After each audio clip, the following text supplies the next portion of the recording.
This is how to make walking NPCs. First, we're gonna make two parts. And then to spawn in an NPC, you go to avatar at the top, build rig, block avatar.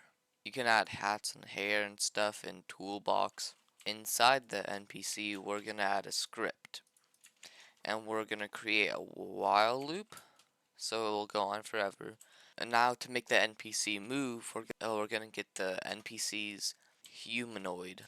And then we're gonna do colon move to.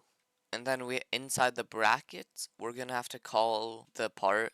So just do workspace dot whatever your part's name is, and then do position. To make it so it waits until the NPC has moved to go to the other position, we can do something like script dot parent dot humanoid, and then instead of doing colon, we do dot move finished. Then you can do colon wait, which will make it so it waits until it stops moving. And then we copy that and change the name, press play, and they're walking back and forth.